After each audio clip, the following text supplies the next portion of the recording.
Sveicināti! Nu, vasara ir klāt, tad jāparunā par tādiem atsvaidzinošiem vasaras saliem. Mums būs šodien apskatā ļoti dīvains, ļoti savdabīgs produkts. Šis ir no Amerikas, bet pēc stila viņš ir ļoti savdabīgs, jo saucās par Gose. Par to mazliet sīkāk es izstāstīšu jums noteikti tālāk. Kas ir Gose? Tad Gose ir ļoti dīvains stils no Vācijas. Ja godīgi, es ar Alinu stādījos 7 gadus. Un par šo stilu uzzināju tikai 2 gadus atpakaļ. Un es neesmu vienīgais pasaulē. Bešam, šīs stils ir atzīmes tikai pēdējos 2-3 gados. Kur ir specifika? Viņš ir saļš. Iedomājieties, saļš šaus. Es gribu pagaršot un pasmažot. Sāksim smažot. Bešam, jau tāds skāben kviešu smarža. Var jūs, pēkšņi, kā ir izmantot kvieši, tā kā šis noteikti ir kviešaus, jā, vismaz, es domāju, kā 35% kvieši. Ļoti skābens saļš. Jūtu mazliet arī pienu baktēriju, saucamo laktobaktēriju. Jā, ir. Tad nozīmē, ka būs arī skāps, tāpēc arī šeit buņšs rakstīts sour and salty. Nu ko, jāpagaršo tagad. Pasmažojam, tagad garšosim.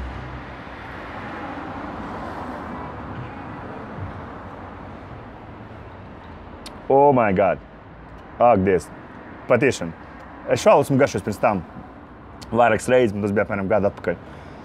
Es biju aizmirsis, cik viņš ir burvīgs. Patiešām saļš, skāps, ļoti asvaidinošs, rīktīgs, lielisks vasaras saus. Saļš un skāps. 2 garšas, ko var savienot kopā. Šis ir lielisks piemērs. Saļš un skāps saus. Tāds arī var būt. Kā es jau biju minējis, šis stils ir radies Vācijā. Ļoti mazā pilsētā nosaukumu Gosland.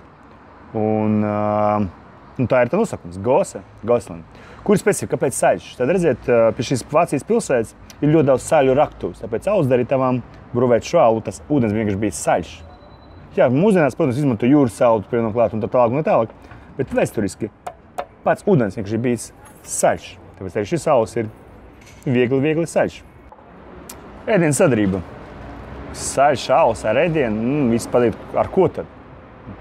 Ļoti elementāri. Tas ir kviešu saļš alis, tāpēc noteikti jūras produkti. Zivis, jūras sveltes. Viņš ļoti asvaļinošs, dzirkstošs. Es pat iedomājos austers. Pie sāļiem austeriem tāds viegli skābeņu saļš alis. Ļoti lieliski. Kopumā jūras sveltes būs noteikti labs partneris šim alu. Noteikti labs. Ko? Atkal man alus apskats iet uz beigām.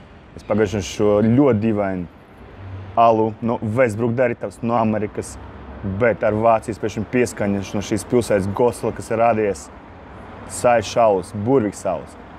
Lai zinātu vēl bišķi vairāk par dažiem alus veidiem stiliem, vienkārši pierakstīt pie mani YouTube kanālu, sekojiet man līdzi, noteikti meklēt man labākajos alus veidos Rīgā. Esmu ļoti atvērts sarunām, nāciet man klāt, prasiet, jautājiet. Jūs uzzināsiet daudz ko interesantu par alu. Tātad man sauc Enija. Es nekad mūžā neesmu dzēruši šo alu, un es pagaršošu tādiem. Vai? Zinu, ļoti skāps, bet ja viņš būtu augstāks, teiksim, ar ledu, tad viņš būtu ļoti garšīgs patiesībā. Viņš nedaudz atgādina vīnu.